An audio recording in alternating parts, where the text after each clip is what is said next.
Pois misericórdia quero, e não sacrifício, e o conhecimento de Deus mais do que holocausto. Vamos fechar os olhos, vamos falar com o Senhor mais uma vez. Ó Pai, na Tua presença, Senhor, nos encontramos, e o nosso coração se enche de alegria, Senhor, em saber que Tu estás conosco, e que na Tua presença, Deus, há plenitude de alegria. Na Tua face, Senhor, junto contigo, há, Senhor, delícias perpétuas para nós, ó Deus. Porque o Senhor nos ama, nos fortalece e é bondoso para conosco. E assim também é a Tua palavra, Senhor, rica, abundante e que nos faz crescer, Senhor, na Tua presença. Nos ajuda, Senhor, a entender a Tua palavra, a praticá-la, Senhor, e a não nos desviarmos dela, Senhor. E com este versículo, Senhor, dito pela boca do Teu profeta, vindo da Tua parte, Senhor, sejamos nesta manhã edificados no Teu conhecimento. Esta é a nossa oração e fazemos em nome de Jesus. Amém. Pois misericórdia quero,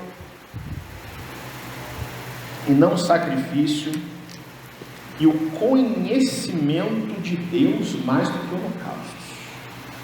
Mensagem dita pelo profeta para falar alguma coisa a uma nação que está justamente carecendo do conhecimento de Deus.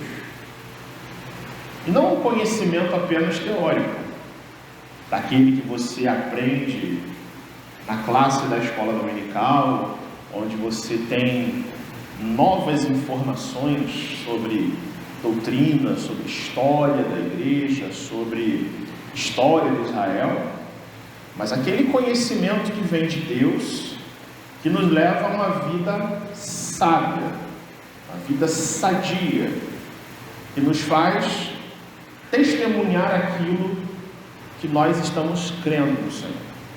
Nesse mês eu quero conversar com você sobre testemunho.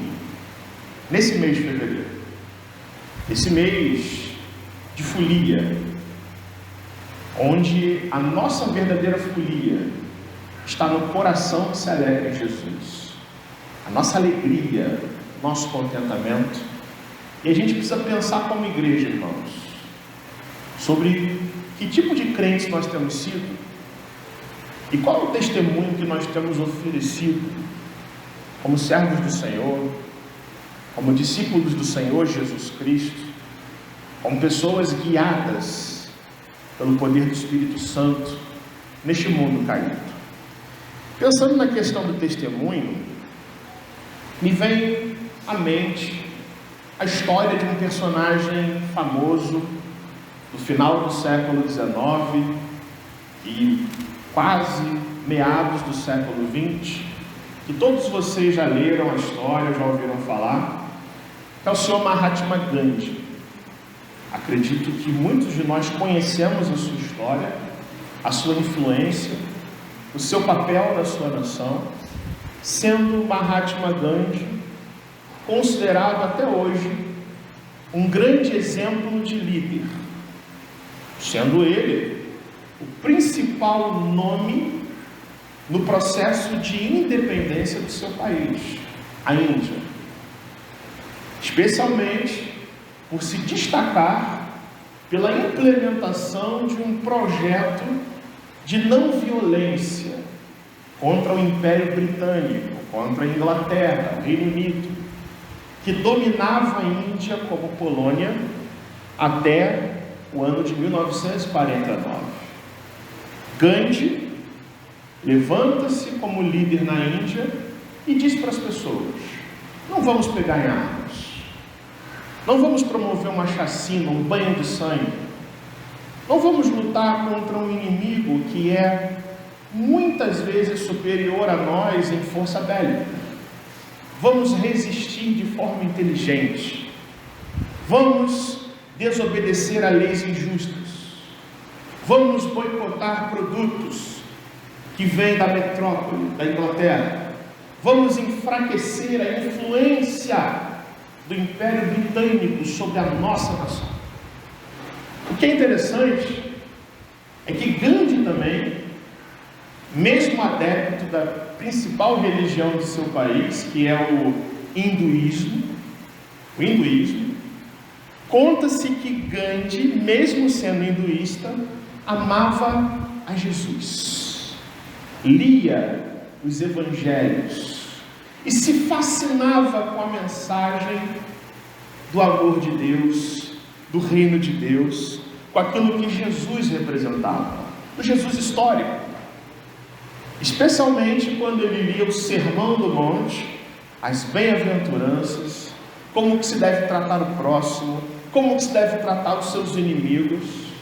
Conta-se que Gandhi certa vez proferiu a seguinte frase: eu amo a Jesus, eu amo esse Jesus histórico, esse grande personagem da história, ao ponto que certa vez um missionário inglês chamado Stanley Jones foi visitar Mahatma Gandhi e conhecer um pouco mais dele. E depois de conversar com Gandhi profere a mesma frase. E agora ele acrescenta alguma coisa. Ele diz: eu amo Jesus Cristo, mas eu odeio os cristãos. Eu amo a Jesus Cristo, mas odeio os cristãos, porque os cristãos que estão aqui na Inglaterra, na Índia, vindos da Inglaterra, não andam segundo os ensinamentos de Cristo. E essa frase impacta aquele missionário que eu visitava, e impacta o mundo. Eu amo a Jesus, mas odeio os cristãos, porque via Mahatma Gandhi, uma Índia subjugada pelo Império Britânico, e o mesmo Império Britânico que subjugava a Índia era o mesmo império que enviava missionários a pretexto de pregar o Evangelho, sendo um braço da colonização do país. Gandhi diz: eu não consigo compreender quem prega o amor de Jesus, mas fuzila o seu próximo. Eu não consigo entender aquele que crê nesse Jesus tão maravilhoso da Bíblia, que fala de amor, que fala de perdão, que fala de misericórdia, que diz que amar, perdoar e ter misericórdia é sinônimo de obedecer ao próprio Deus, mas que na sua conduta age de forma contrária ao Evangelho que crê. Esse é um dilema, irmãos, que tem que botar a gente para pensar também. Porque esse não é um dilema apenas de um país contra a sua colônia, mas é um dilema também do coração da gente, da Igreja de Cristo de todas as épocas. Esse dilema é crer em Deus e praticar o que você crê. Crer no Senhor, e a sua crença, a sua fé leva o seu coração, como você cantou nesse culto, leva a sua vida mais além do que você possa imaginar. Crer no Senhor Jesus, isso mudar o seu palavreado, isso mudar as tuas atitudes. Crer no Evangelho, e isto te levar a ter mais compromisso com Deus, a ter mais disciplina com Deus, não por uma tarefa, não porque o pastor impõe uma agenda, mas porque você ama Jesus, porque o seu coração transborda de amor por Jesus Cristo, teu Salvador. E falar de Jesus e testemunhar este Cristo sempre será um grande desafio, sempre será algo que põe a nossa carne diante do tribunal de Cristo e que nos desafia a militarmos contra a nossa carne com o Espírito de Deus. Nós vivemos hoje, e hoje muito particularmente, poderíamos dizer na igreja, especialmente na igreja evangélica da nossa nação, uma forte crise de testemunho. Algo que em décadas passadas era mais prezado do que hoje. Não que as pessoas fossem melhores, mas falava-se mais disso. É muito fácil ter Cristo no seu coração e andar com Ele estampado no seu peito, estampado na sua camisa. Mas difícil é ter peito para andar com Cristo. Era frase de décadas passadas. E hoje, meus irmãos, ser crente para muitas pessoas significa apenas professar uma religião. Significa frequentar um lugar onde se lê livro religioso, onde se canta músicas para Deus, mas sem que isso provoque a gente, faça a gente chorar pelos nossos pecados e, quiçá, mudar a nossa maneira de agir com as pessoas, mudar a nossa honestidade nos nossos negócios, mudar o tratamento que nós damos à nossa família, mudar a nossa relação com o dinheiro, mudar as nossas prioridades com Deus. E o que eu estou falando, queridos, não é só um drama nosso, não é só um drama da Inglaterra do século XIX e da Índia, mas também é o drama do povo de Israel, é o drama da igreja, é algo que nós vamos ter sempre que prestar atenção nas nossas vidas. A crise de testemunho, a crise de identidade cristã. Crer em Deus e praticar os seus mandamentos. Crer em Deus e agir como crentes. E esse é o drama vivido, como eu disse, pelo povo de Israel, durante o reinado do rei Jeroboão II, uma época próspera na economia, uma época próspera na política, uma época estável, pelo menos assim que se pensava na nação, mas uma época de espiritualidade baixa, uma época em que a vida com Deus vai mal. E o Senhor levanta o profeta Oséias para, por exemplo, dizer aos filhos de Israel o que ele diz no capítulo 4, verso 14, dizendo: não castigarei vossas filhas que se prostituem, nem vossas noras quando adulteram, porque os homens mesmos se retiram com as meretrizes e com as prostitutas cultuais sacrificam, pois o povo que não tem entendimento corre para a sua perdição. É uma nação mergulhada no culto a Baal, o culto a deuses estranhos, a apostasia. Muitos até não criam em Deus, muitos até esqueceram-se dos mandamentos do Senhor. E aí, meus irmãos, a nação aparentemente próspera é lotada de injustiças sociais, é lotada de opressão aos mais desfavorecidos. E Deus levanta o profeta Oséias com essa mensagem. O que Deus quer do homem? O que Deus quer de mim e de você? Adorações que não correspondem à vida prática? Ou será que é um coração repleto de misericórdia e a evidência de uma vida com Deus que se verifica no seu culto? Pois misericórdia quero, e não sacrifícios, diz o Senhor. Veja bem o que Deus está dizendo para mim e para você. Deus quer de você misericórdia, atitude de vida. Não que o Senhor despreze o seu culto ou trate o seu culto como algo sem importância, mas que, irmãos, o culto de domingo, prestado na Assembleia Solene do povo de Deus, aqui, seja a cereja de um bolo que é preparado segundo as leis do Senhor. Seja aquilo que você expressa no seu coração, no seu dia a dia. Ou seja, vida com Deus não significa nós aderirmos de forma mecânica a um conjunto de normas, a um conjunto de regras, a um conjunto de hábitos religiosos, denominacionais, para a gente dizer ao nosso coração: eu sou um crente compromissado, sem que isto, irmãos, sem que isto mostre para você que o Deus a quem você serve é o dono deste culto, é o dono da sua adoração, e a Ele você tem que se render. E esse Deus diz para você: o que eu mais quero da sua vida. A palavra hebraica para querer poderia ser muito bem traduzida como gostar.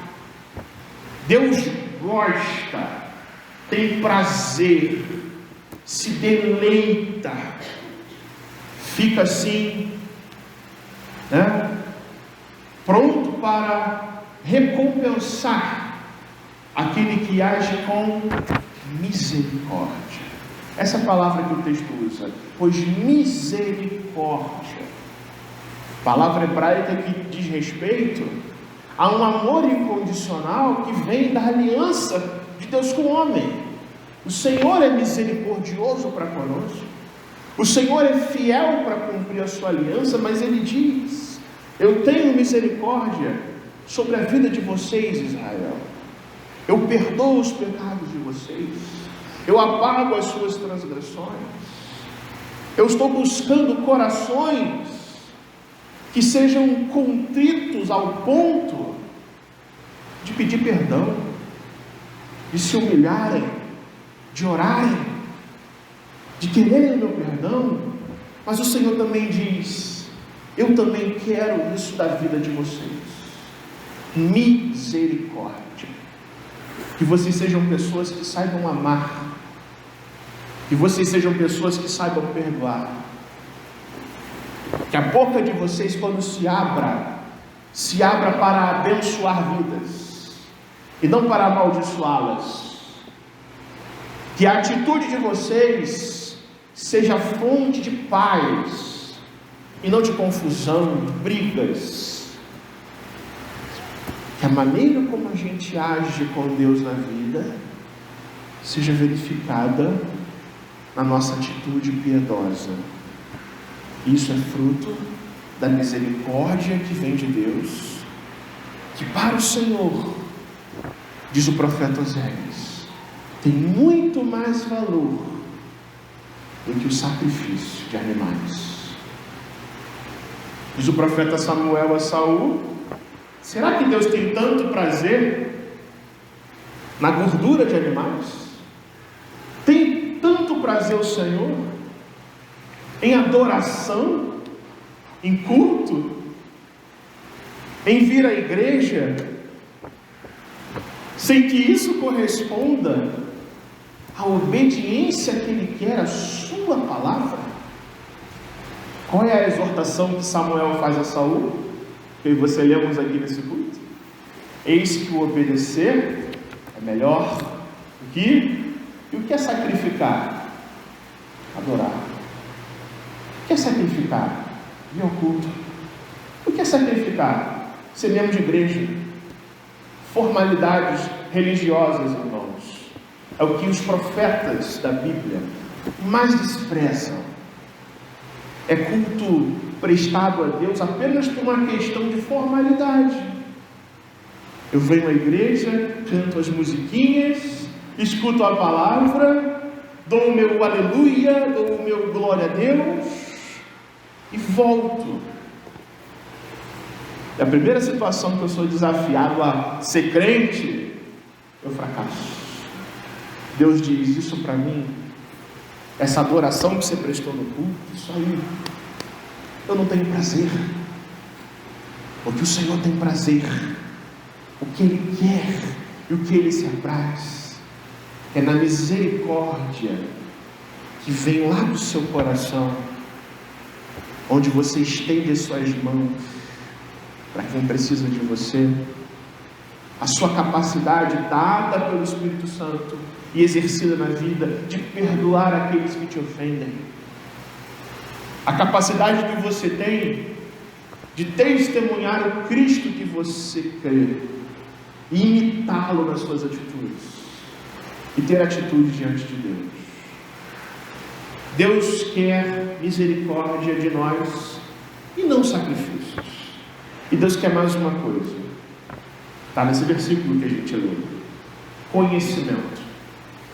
Pois misericórdia quero e não sacrifício, e o conhecimento de Deus mais do que o que, irmãos? Holocaustos. Deus preza mais por atitude de vida piedosa, e Deus preza mais do que até a sua adoração, que você o conheça. Você conhece o seu Deus? Aquele que fez você, aquele que dá saúde a você. Esta palavra é dirigida a um povo que não conhece mais o seu Deus. Conhecimento significa aqui, irmãos, sabedoria, significa percepção, significa discernimento, significa intimidade com Deus. E a mesma palavra no verbo hebraico, que dá origem à palavra conhecimento, traz a ideia de relacionamento íntimo entre um marido e a sua esposa dentro das quatro paredes. É intimidade com Deus. Não é uma fé que você tem de um Deus distante que você só ouve falar, mas é entranhar-se com o Deus que você tem, é respirar o Deus que você tem, é se apegar a esse Deus de tal forma que você busca se parecer com Ele, e se busca agir na sua vida com esse conhecimento, com essa sabedoria, com essa percepção. E tudo isso, irmãos, corrige a nossa espiritualidade. Eu quero nessa manhã falar de espiritualidade com você, e eu preciso falar isso para você, para que a gente tenha uma vida espiritual sincera, para que a gente não venha à igreja apenas ensaiar uma adoração a Deus que não tem nada a ver com a vida, para que a gente não se acostume às coisas de Deus. É tão bom vir à casa do Senhor, é tão bom ouvir o pastor falar, é tão bom ouvir os cânticos, mas o que a gente está fazendo com isso, irmãos? Isso tem gerado compromisso com o Senhor? Isso tem gerado mudança? Ou a nossa espiritualidade é uma falsa espiritualidade, como a do povo de Israel? Oséias aqui nos ensina a vencer a falsa espiritualidade. Como é que a gente vence a falsa espiritualidade? E a palavra é simples: falsa espiritualidade, que nós corremos sempre o risco de entrar nisso. Se corrige com atitude de vida piedosa diante do Senhor. Deus quer que a nossa adoração se desdobre na vida, porque, irmãos, a adoração que fica apenas aqui e não vai para fora, para o Senhor é nada. Adoração apenas por compromisso religioso, mero compromisso religioso vazio, para o Senhor e nada é a mesma coisa. Oséias está nos ensinando que o culto que nós prestamos aqui todo domingo, ele começa aqui e ele não acaba. Ele vai para dentro da empresa, e lá você tem que ter atitude de crente. Eu me lembro de uma história daquele garotinho que sempre que ele ia para a igreja com seus pais, ele chegava alegre da igreja. Quando dava a hora de ir embora, ele começava a chorar. E era sempre assim, todo domingo. Uma vez alguém viu ele chorando, uma criança, e perguntou: por que você está chorando? E criança sempre fala a verdade, né? Criança é sincera. E aquela criança diz assim: eu estou chorando porque aqui na igreja os meus pais são felizes, são alegres, dão risada para todo mundo, falam aleluia, falam glória a Deus, falam o Senhor é bom, falam louvado seja Deus, varão. Mas quando a gente chega em casa, é outra coisa. Os meus pais já não são tão alegres. As brigas são grandes. As discussões são grandes. E quando volta o domingo, a capa de crente se coloca. Sabe, irmãos? Isso não é cristianismo. Isso é farisaísmo. Eu quero dizer para você, irmãos, que o diabo nos tenta ser assim. E se tem uma coisa que o diabo gosta, é crente meramente formal. E se tem uma coisa que Deus não gosta, é adorações vazias, que não tem respaldo na vida. A nossa geração vive uma crise de testemunho. E a crise de testemunho da nossa geração se dá pela falta de vida piedosa com Deus. Misericórdia quero, diz o Senhor, e não sacrifícios. Ele quer compromisso teu com Ele, e não meros emocionalismos baratos. Há crentes que vêm à igreja, entram no culto, em muitos lugares, e no culto ele chora, e no culto ele levanta a mão, e no culto ele diz aleluia. Em muitos lugares, você só vê esse crente de novo na igreja um mês depois, porque falta constância com Deus, que falta apego com a palavra de Deus. Há muitos crentes que adoram ao Senhor, e em muitos cultos que são gerados no nosso país, as emoções são assim intensas, sabe? Aqueles cultos em que você, durante a pregação, meia hora você dá risada, meia hora você chora. Mas quando se entra na escola, na empresa, no hospital, no local de trabalho, no dia seguinte, o palavreado já mudou, a atitude já mudou, a maneira de tratar os nossos inimigos não tem nada a ver com Jesus mais. Sabe o que a palavra de Deus diz para você e para mim? Deus quer misericórdia da sua vida. Deus quer que você ame o teu próximo. Deus quer que nas lutas da sua vida você haja como um crente. Deus quer que você, diante das mais dificuldades terríveis e difíceis de relacionamento que você tenha, você se lembre disso aqui. A gente adora a Deus na vida, irmãos, não apenas no culto. Se tem um lugar que o crente tem que ser crente, não é dentro da igreja, é fora da igreja. Nós somos sal da terra e luz do mundo, diz o Senhor Jesus. E o sal só pode ser sal se ele for diferente da carne em que ele é colocado, se as suas propriedades são diferentes. Se a gente diante do nosso próximo tem um bom testemunho, Deus diz, isto é bom. Deus quer, irmãos, que você seja, se há um lugar que você é desafiado a ser testemunha do Senhor Jesus, fique sabendo que não é dentro do templo. Se tem um lugar que você tem que falar palavras boas, e não palavrórios, e não palavras com raiva, e não palavras que maltratam as pessoas, saiba que o lugar não é só aqui, não é principalmente aqui, é principalmente lá, porque Jesus diz para mim e para você, vocês são as minhas testemunhas, e a gente só vai conseguir ser testemunha se a nossa vida tiver compromisso com a misericórdia que vem de Deus. É o que Jesus faz a propósito. Em duas passagens que estão no Evangelho de Mateus, Jesus usa exatamente, queridos, essa porção, essas palavras do profeta Oséias, para repreender os fariseus. Conta-se no Evangelho de Mateus, no capítulo 9, que Jesus entra numa casa e começa a comer com publicanos e pecadores.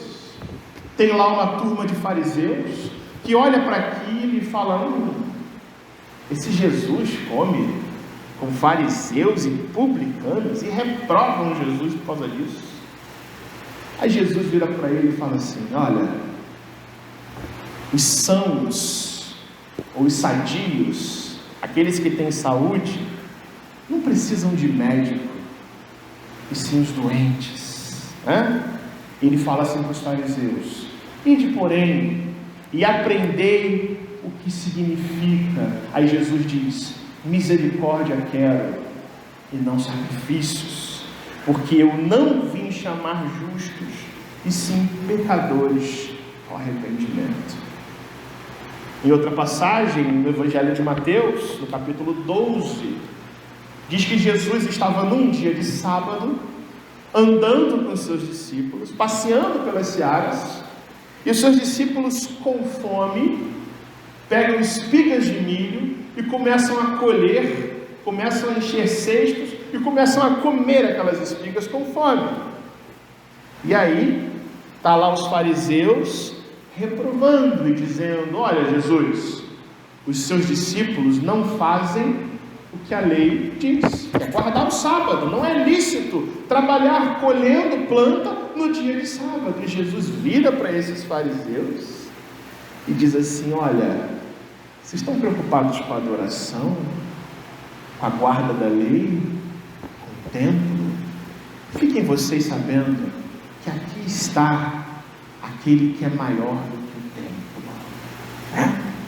E aí Jesus vira para os fariseus e diz: mas se vocês soubessem o que significa, e aí cita o profeta Oséias: misericórdia quero e não sacrifícios, vocês não tinham condenado pessoas inocentes, porque o Filho do Homem é o Senhor do sábado.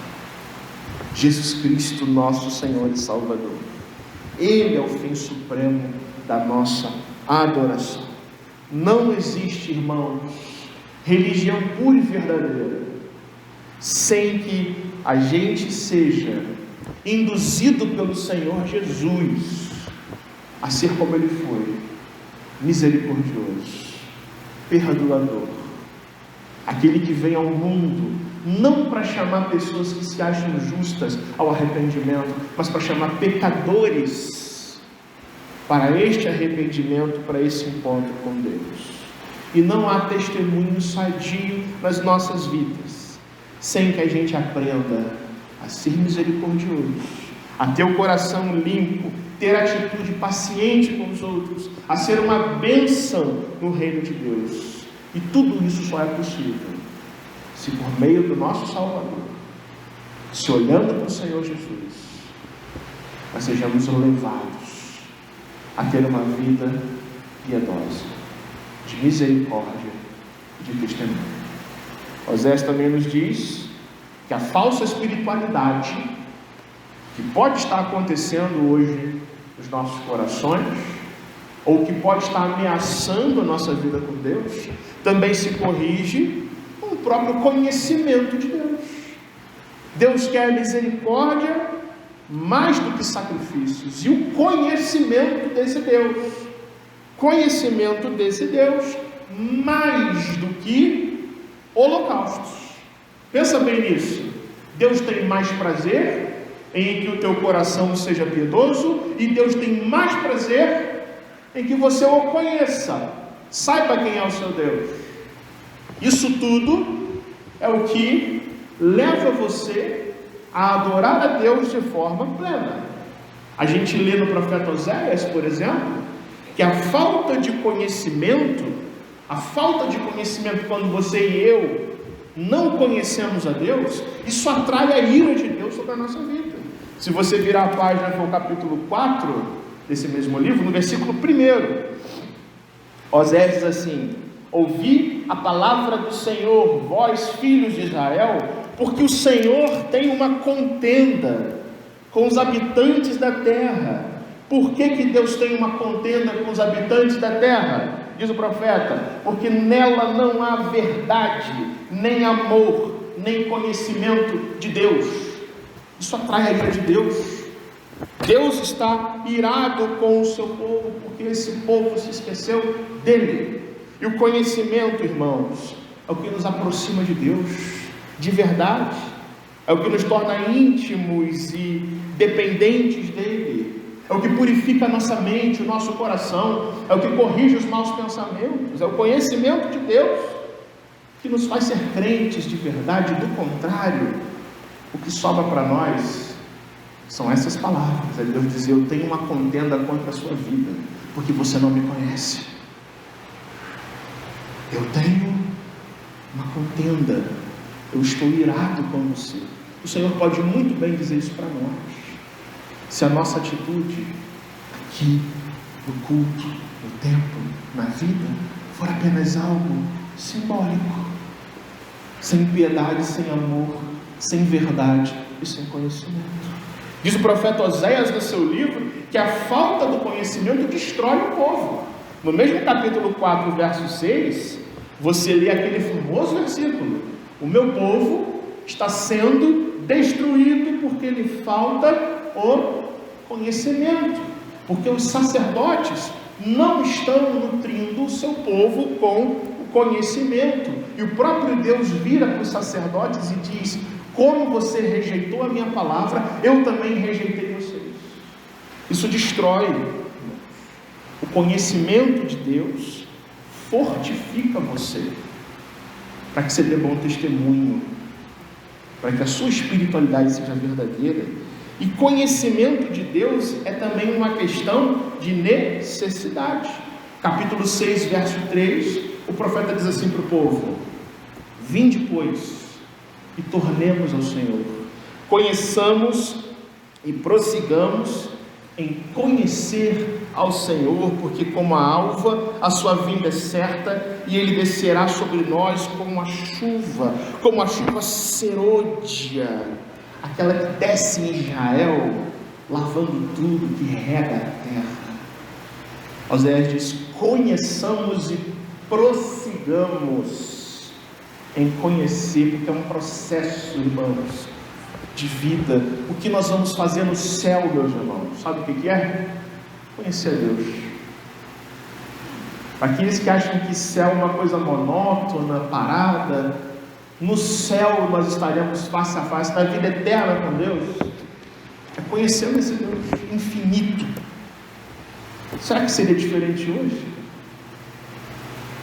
Será que ser crente e ter certeza de salvação não nos levaria a desejar ardentemente conhecer o nosso Deus? Foi o Senhor Jesus Cristo que diz, lá no Evangelho de João, capítulo 17, Jesus diz: a vida eterna é esta, conhecer a Deus. Preste atenção nisso. Conhecer a Deus é a própria essência da vida eterna.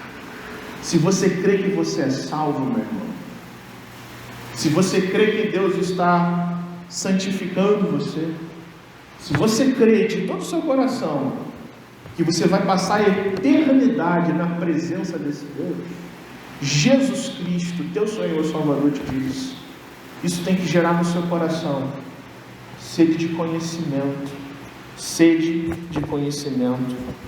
por esse Deus, pela sua palavra e pela aplicação da sua palavra na sua vida espiritual. Quero aplicar a você esse texto nesta manhã, irmãos, dizendo que tudo isso só tem sentido, toda esta palavra perfeita do Senhor só tem sentido para nós, na nossa vida, se nós partimos de uma atitude de nos questionarmos. A palavra do Senhor foi escrita, irmãos, não para que você só tenha consolo nela, ela tem muito consolo para você, mas a palavra do Senhor foi escrita para que você a pegue, você a leia e você faça perguntas ao seu coração. E uma das perguntas que tem que ser feita nessa manhã, por mim e por você, para nós mesmos diante de Deus, é: será que a nossa vida espiritual é tudo isso que a gente acha que ela é? Porque a gente sempre vai correr o risco, irmãos, de nos enganarmos a nós mesmos, se não praticarmos essa palavra. Nessa manhã, e esse tem que ser um compromisso que a gente assume como servos do Senhor, é questionar a minha vida espiritual. É essa vida espiritual que Oséias fala? De misericórdia, de conhecimento de Deus?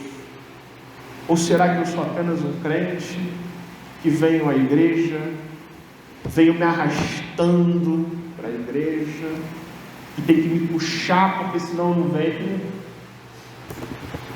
Eu sou um crente que posso dizer: alegrei-me quando me disseram vamos à casa do Senhor. Eu sou um crente que pratica o que creio.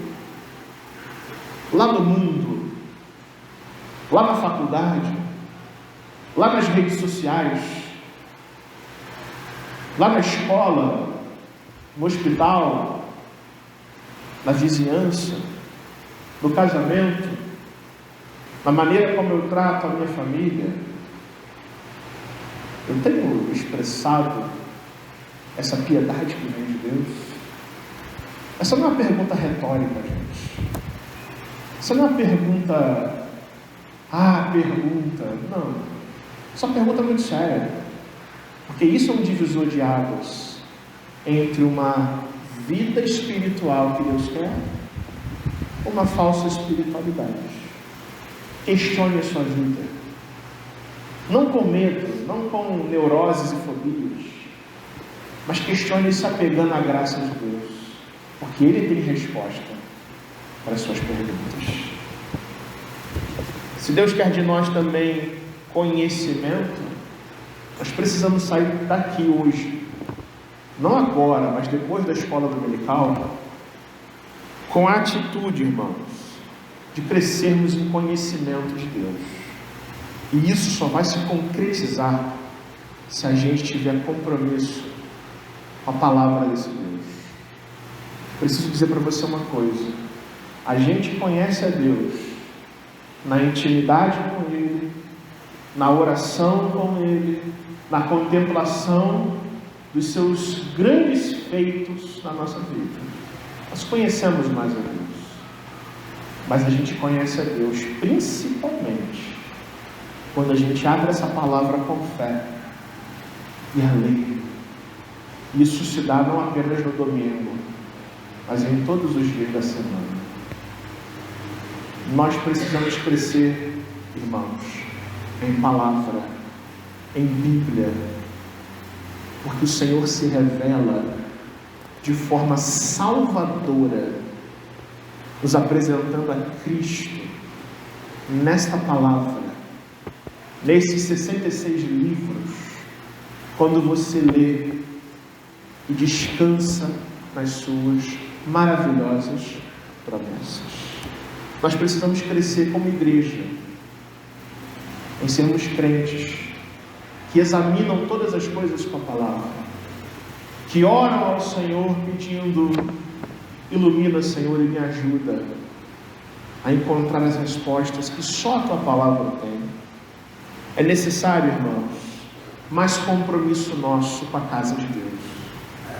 É necessário mais compromisso nosso com escola bíblica dominical, todos os domingos da nossa vida. Temos sede disso, e só nos ausentarmos disso em casos muito excepcionais. Você entende o que eu digo?